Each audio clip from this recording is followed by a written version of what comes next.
Let's talk about clouds and how they're divided into families. Now, clouds are divided into 4 families, and the way that they're divided into families is according to their height range. You've got low, medium, and high altitude clouds, and you've also got clouds with a lot of vertical development. So there's 4 families, and it's based on what? The height range of the clouds.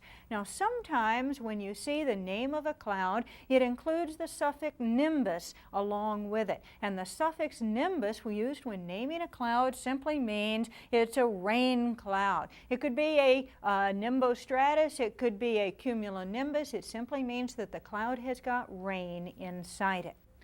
Now, the amount of water vapor that the air can hold basically depends on the temperature of the air, because the colder the air is, the less vapor it's going to be able to hold in suspension.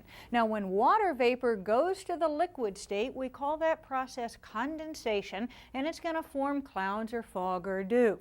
If liquid water goes from the liquid state to the vapor state, that's evaporation. But sometimes the water vapor in the air completely skips the liquid state and goes directly to the frozen state to form frost, for instance. And in that case, we call it sublimation when it skips the liquid state. And also coming back from the frozen state directly to the vapor state, not melting, but basically going directly from the frozen state to the vapor state, that is also called sublimation. So how can moisture be added to unsaturated air? Well, it can be added either by evaporation coming from the liquid state, or it can be added by sublimation, which is coming from the frozen state and skipping the liquid state as it goes. Now, dew point is the temperature down to which the air has to be cooled in order to become saturated.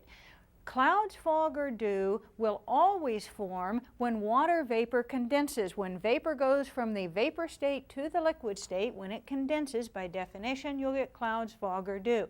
Not necessarily will you get clouds, fog, or dew when the relative humidity equals 100%, because it's possible, depending on the temperature, for the water vapor to sublimate instead and skip the liquid state and go directly to the frozen state instead.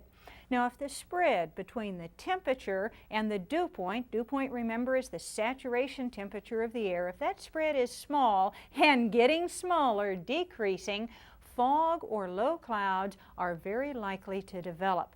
Now, you can calculate the altitude that the base of those cumulus clouds is going to form at, and the way you do it is by knowing the temperature and dew point and the spread between them, because the temperature and dew point get closer together with altitude, and the rate at which they get closer together is 4.4 degrees per 1,000 feet. So here's an example.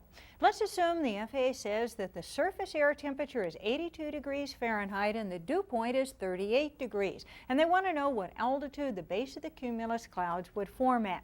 Well, what you do is you subtract the dew point from the temperature. Dew point's 38, temperature is 82, the difference is 44 degrees. And remember that the temperature and dew point get closer together with altitude at a rate of 4.4 degrees for every 1,000 feet you go up. Divide 44 degrees by 4.4, and in this case that's nice and easy, it's 10. 10 times 1,000 feet means that the base of the clouds will be 10,000 feet above the ground.